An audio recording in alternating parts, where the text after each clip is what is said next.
ख्रिस्त में मेरे प्यारे भाइयों और बहनों, आइए हम लोग प्रभु के वचन को जानते हैं। संत मत्ती का सुसमाचार उसके अध्याय 4 पद संख्या 9 में हम लोग पढ़ते हैं।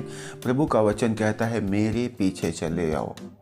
प्रभु अपने शिष्यों को यूं ही सरल और सहज भाषा में बुलाते हैं कि तुम मेरे पीछे चले आओ। हम लोग देखते हैं अंद्रयास, योहान, याकूब या उनके अन्य जितने भी शिष्य थे, सबको प्रभु ने यीशु ने किसी विशेष आमंत्रण या निमंत्रण के द्वारा नहीं बुलाया, परंतु उन्होंने सबों से कहा कि तुम मेरे पीछे चले आओ।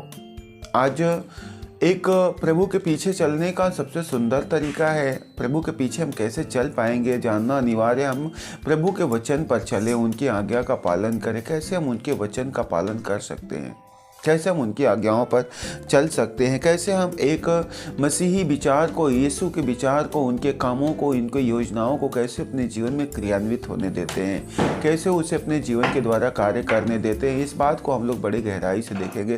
प्रभु ने कहा हुआ है, तुम में से जो मेरा अनुसरण करना चाहता है वह आत्मत्याग करे और प्रतिदिन अपना क्रूस उठाकर मेरे पीछे हो ले।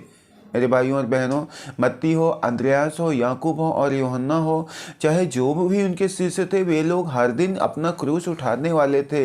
हर दिन वे लोग अपनी जिम्मेदारियों को निभाने वाले थे। लेकिन यीशु मसीह ने कहा कि तुम मेरे पीछे चले आओ। और जैसे ही उनको प्रभु ने आह्वान किया, बाइबल बतलाती है कि वे अपने जीवन भर के सभी महत्वपूर्ण कामों को छोड़कर एकमात्र ईश्वर के उस महान बुलाहट को अपने जीवन का उद्देश्य बनाते हैं और उनके पीछे चलते हैं। इसका मतलब ये नहीं कि वे अपना घर, अपना परिवार या अपनी जिम्मेदारियां छोड़ देते हैं। नहीं, वे अपने सारे कार्यों को करते हुए लेकिन सबसे महत्वपूर्ण स्थान, सबसे महत्वपूर्ण जगह अपने प्रभु को देते हैं और उनके पीछे पीछे चलते हैं। आज प्रभु हमें और आपको भी ऐसे ही बुलाता है। प्रभु हमारा और आपका भी ऐसे ही आह्वान करता है कि मेरे पीछे चले आओ। ये 40वां काल है हमें प्रभु के पीछे चलने का। हम चाहे जिस रास्ते में भी चल रहे हों, अपनी ज़िंदगी में जिस चीज़ को बहुत महत्व दे रहे हों या जिसके पीछे पीछे चलना हमारे जीवन का एकमात्र टारगेट, एकमात्र उद्देश्य हो चुका है, आज उस उद्देश्य को हमें एक तरफ करते हुए लेकिन अपने प्रभु के वचन को सर्वोच्च सर्वोपरि मानते हुए उनके पीछे पीछे हमें चलना जरूरी है। क्योंकि प्रभु यीशु मसीह ने कहा हुआ है कि मैं तुम्हारे लिए एक सुंदर और अच्छी योजना जानता हूँ। मैं तुम्हारे लिए हित की योजना जानता हूँ, तुम्हारे अहित की नहीं। शायद जिस योजना के लिए हम मेहनत करते हो, शायद जिस कामों के लिए हम परिश्रम करते हो, हम अपने इच्छा, अपने मर्जी के अनुसार चलते हैं, वे हमारे जीवन में नहीं पूरा होता है। लेकिन जब हम अपने जीवन का एकमात्र केंद्र बिंदु अपने प्रभु, अपने ईश्वर को बनाते हैं और उनके पीछे पीछे चलते हैं, तो उन्होंने कहा हुआ है कि तुम सबसे पहले ईश्वर के राज की खोज करो और उसकी धार्मिकता का पालन करो, बाकी सब कुछ तुम्हें यूं ही मिल जाएगा।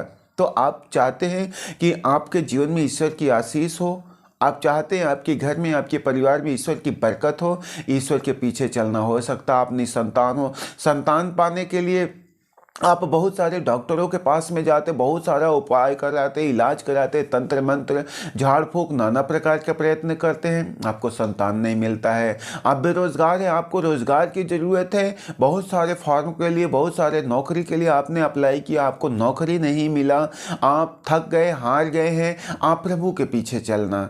आप अपने जीवन में जिस बात के लिए निराश हो, बहुत दिनों से आप बीमार हो, आप दर्द और पीड़ाओं में जिंदगी जी रहे हो, आपको चंगाई नहीं मिल पा रही है, इलाज करके थक गए, रुपए पैसे खर्च करके निराशा भरा जीवन जी रहे हैं, आप प्रभु के पीछे चलना। प्रभु का वचन कहता है, मैं वह प्रभु हूँ जो असंभव को संभव करता हूँ।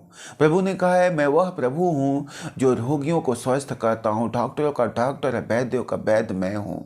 मेरे भाइयों और बहनों, परमेश्वर असंभव को संभव करने वाला है।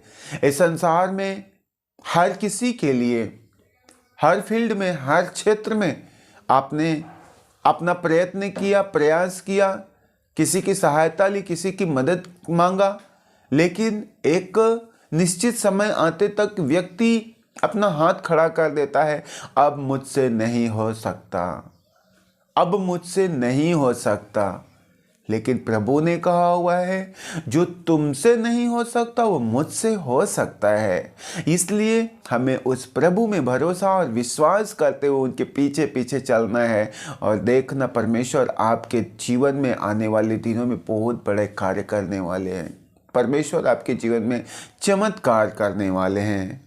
उन्होंने कहा हुआ है विश्वास करने वालों के लिए कुछ भी असंभव नहीं है। यदि आप विश्वास करते हैं कि प्रभु हमारे लिए भला कार्य कर सकते हैं, ईश्वर अवश्य आपके जीवन में चमत्कार करेंगे। धर्म ग्रंथ बाइबल में, पूरे बाइबल बहुत सारे ऐसे उदाहरणों से भरा हुआ है कि जितनों लोग प्रभु में विश्वास करके उनके निकट में गए उन सब के जीवन में चमत्कार हुआ। जितनों ने प्रभु के बातों पर विश्वास किया, उनके आज्ञाओं का पालन किया, उनके जीवन में चमत्कार हुआ। परंतु जितनों ने अपने मन में संदेह किया, बहुत सारे जगहों पे गए, बहुत सारे लोगों के पास में गए, बहुत सारा इलाज कराया, बहुत सारा उपाय कराया, बहुत सारे देवी देवताओं के पास गए, ये नहीं हुआ, वे नहीं हुआ, नहीं हो सकता है, ऐसे संदेह किए हुए व्यक्ति के जीवन में ईश्वर अपना कार्य नहीं कर सकता है। इसलिए जब हम प्रभु के पास आते हैं, जब हम ईश्वर के पास आते हैं, हमें एक मन, एक हृदय, एक आत्मा होकर के प्रभु के पास में आए, पूरे दृढ़, पूरे संकल्प के साथ आए, पक्का इरादा लेकर के आए, क्योंकि प्रभु ने अपने वचन में कहा है चाहे पहाड़ टल जाए, चाहे पहाड़ियाँ डामाडोल हो जाए, किंतु तेरे प्रति मेरा प्रेम नहीं टलेगा और मेरा शांति विधान डामाडोल नहीं होगा। मेरे भाइयों और बहनों, परमेश्वर का वचन सच्चा और अपरिवर्तनीय है। ये आवश्यकता है कि हमें उनको अपने जीवन में कार्य करने दें।